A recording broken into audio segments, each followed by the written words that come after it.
की रचना किया था? कानून की रचना कौन किसने किया था? मॉन्टेस्क्यू ने। यहाँ पे आप दोनों -2 और यहाँ -2। चलिए अगला सवाल।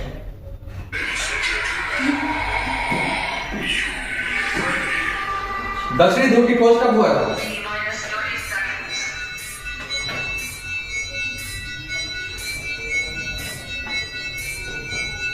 दक्षिणी ध्रुव की खोज कब हुआ था?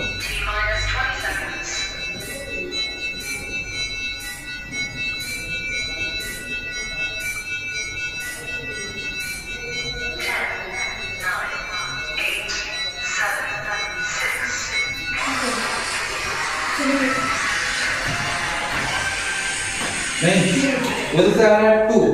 1911 सही है। 1911 में कंफर्म सही है। दक्षिण ध्रुव की खोज हुआ था 1911 में। किसने किया था? किसने किया था? एमंड सेन ने किया था। एमंड सेन ने किया था। 1901 में भी कुछ खोज हुआ था क्या?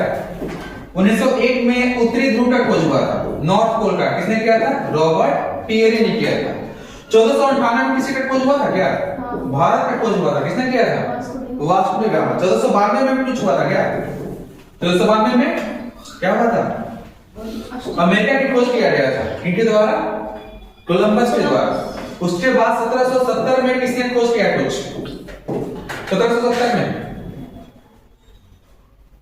कैप्टन जेम्स कुक ने। किसका? ऑस्ट्रेलिया का। ये कुछ भौगोलिक खोज याद रखना होगा। तो यहाँ पे इधर प्रोजेक्ट मिलता है? नहीं बताया। कुछ नहीं, काहे नहीं बताया? बताना चाहिए ना। यहाँ पे सही था? सही था, +5। चलिए अगला सवाल।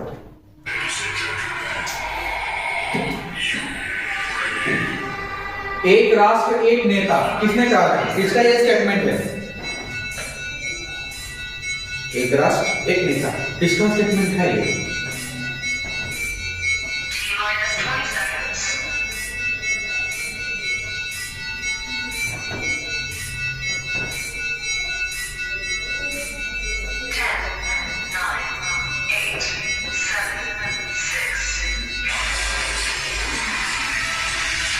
आएगा? जैसे नहीं? तो एक राष्ट्र में जो है एक ही नेता होना चाहिए। ये पीछे कथन है तो हिटलर का है, एडोल्फ हिटलर, जिसका जन्म हुआ था ऑस्ट्रिया में और शासन करता है जर्मनी से। और इसी की वजह से जो है प्रथम विश्व युद्ध और द्वितीय विश्व युद्ध शुरू हुआ। इसमें दोनों बार ये हार गया है ना? हाँ, हिटलर। क्लियर है? एक राष्ट्र एक नेता, इसका मतलब क्या है? एक राष्ट्र में जो है केवल एक ही नेता होना चाहिए, दूसरा नेता मतलब बड़े तौर पे जो है नहीं होना चाहिए। इसे वर्तमान में आप चाइना में देख लो, चाइना में एक ही है, शी जिनपिंग।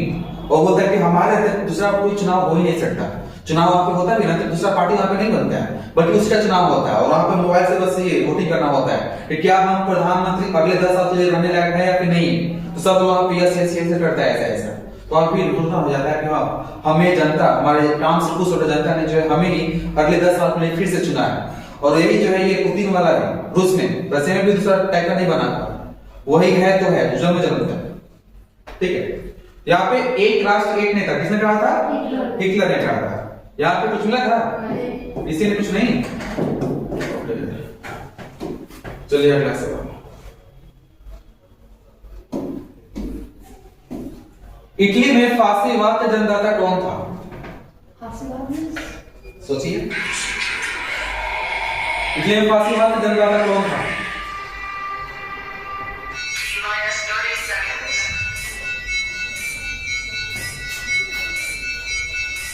इटली में फासीवाद का जन्मदाता कौन था?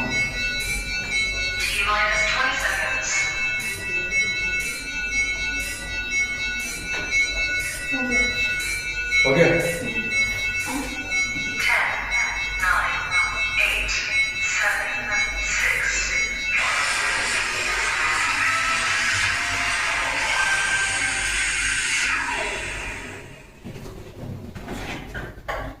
3 और 1, 3 और 1, 3 1 दोनों लगते हैं। नहीं, गैरिबाल्डी नहीं, मुसोलिनी सही है। इटली में फासीवाद जन्मदाता था वो मुसोलिनी था। ये क्या बोलता है ना कि हमारे विरोध में जो कोई भी आएगा उसको हम मारेंगे, चाहे वो बच्चा हो या फिर महिला हो या फिर कोई भी हो, चाहे शांति क्यों ना हो, हमारे विरोध में जो कोई भी आएगा उसको मार दिया जाएगा। यानी कि वहां पे राष्ट्र ही सब कुछ होता है। फांसीवाद इटली में आया था, मुसोलिनी कहाँ का रहने वाला था? इटली का रहने वाला था। तो ये फांसीवाद जन्मदाता था वो कौन था? मुसोलिनी। याद रहेगा? यहाँ पे -2 और यहाँ -2।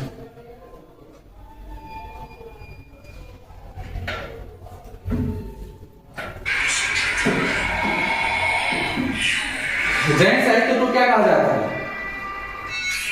जैन साहित्य को क्या कहा जाता है? जैन साहित्य को क्या कहा जाता है?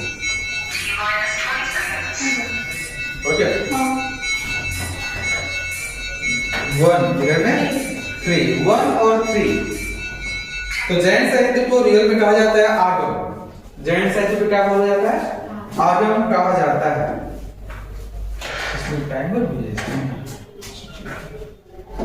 और जैन साहित्य को क्या कहा जाता है? आगम कहा जाता है, जो किस भाषा में लिखा गया है? प्राकृत भाषा में लिखा गया है। आगम किस भाषा में है? प्राकृत भाषा में। प्राकृत नहीं मतलब प्राकृत, ठीक है?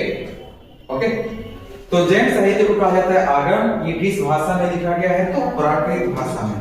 यहाँ पे इधर मिलता है +5 और इधर मिलता है -2। चलिए अगला सवाल।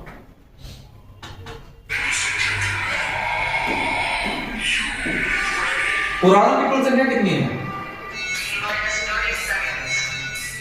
कितने पुराण लिखे गए हैं?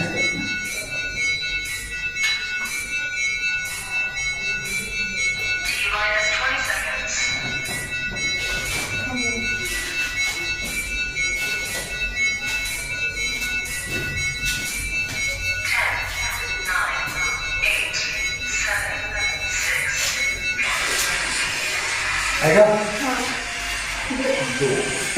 इधर कितना है? हाँ? 2। इधर भी 2। यानी पुराण की संख्या सच में 18 है क्या? हाँ। सही। पुराण की संख्या सच में 18 ही है। ऐसे कुछ नाम बता सकते हो आप तो? विष्णु पुराण सबसे फेमस है ना? +5। पुराणों की संख्या 18। अगला, भारत का राष्ट्रीय आदर्शवादी सत्यमेव जयते कहां से लिया गया है? भारत का राष्ट्रीय आदर्शवादी सत्यमेव जयते कहां से लिया गया है? महाभारत से, कठोपनिषद से, मुंडकोपनिषद से, कहते हैं।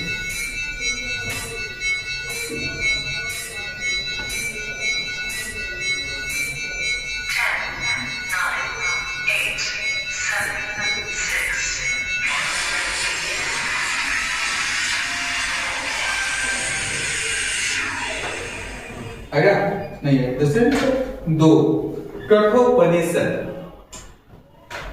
जो कि गलत है। कहां से लिया गया? महाभारत तो श्री कृष्ण के द्वारा कहा गया है। ये क्या बोलते हैं, इसमें तो पांडवों की कहानी है ना, तो यहां से नहीं लिया गया। कठोपनिषद में जो है यम और नचिकेता का संवाद लिखा हुआ है। मुंडकोपनिषद से लिया गया इसको। कहां से लिया गया है? मुंडकोपनिषद से। इसमें क्या लिखा गया? सत्यमेव जयते। सत्यमेव जयते कहां से लिया गया? मुंडकोपनिषद से। बहुत बार ये सवाल पूछा गया। और इसका मतलब क्या होता है? सत्य की हमेशा जीत होती है। कात्यायन के बारे में बताया था इससे पहले, अर्थव्यवस्था के बारे में।